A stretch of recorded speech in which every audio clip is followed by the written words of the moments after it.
that the popular cafe Tashas is now back in the hands of its founders. Why did Famous Brands let it go? Well, Dan, good morning. I suppose it's the changing landscape, isn't it, after the impact of COVID-19. Now, the Tashas network has grown to 18 restaurants in South Africa, with an additional 8 in the United Arab Emirates. Famous Brands holding a majority of 51% stake in the cafe, with the Sideris family, Dan, holding the remaining 49%. But along came COVID-19, and Famous Brands is realigning its strategy. Let's talk to Natasha Sideris, who founded Tashas in 2005. She joins us from Greece via Zoom. Natasha, thanks very much indeed for talking to us. Firstly, why are you buying back this stake? Well, I think it's been in the pipeline for a while, and most certainly, as you've stated, maybe COVID was part of the decision why Famous Brands finally agreed to the buyout, but it most certainly wasn't an offloading. I saw someone had written something about it being offloaded. It most certainly wasn't that. This has been in the pipeline for about 3 years of negotiations of us wanting to buy our business back. I am the founder. It is my namesake.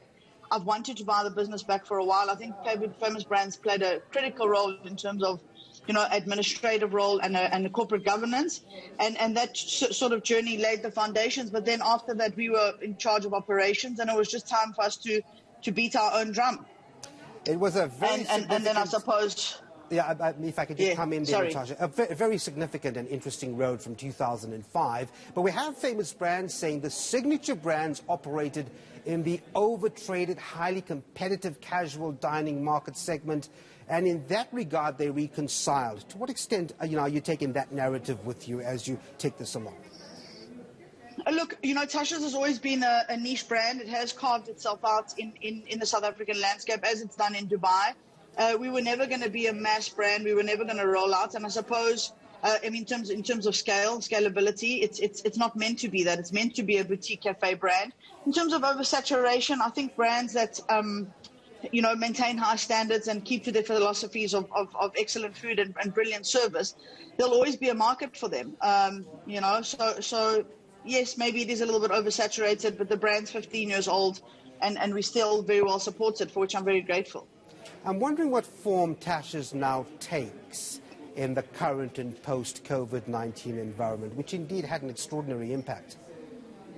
Yeah, it did. So what we did, we spent the 3 months during lockdown, or the 2.5 months during lockdown. I gave my team 4 days just to sort of digest what had happened, and then the following week we just, got to trying to regroup and really pivoting in terms of the brand. So what we did is we reduced our menu substantially, and that helped us a lot. We focused on only the best sellers, so we went from like 58 items down to 38 items. Massive cake displays, we shrunk those a bit, but always while maintaining quality. All of those things makes the business more agile. And then, of course, we never used to do deliveries, and I resisted it all the time because I want the in-house experience. And now we are doing deliveries, and they're going to become an important part of our business. So I think brands that really spent the time to analyze their business and see where they could save costs without compromising did really well. And I'd like to say that Tashas did do that.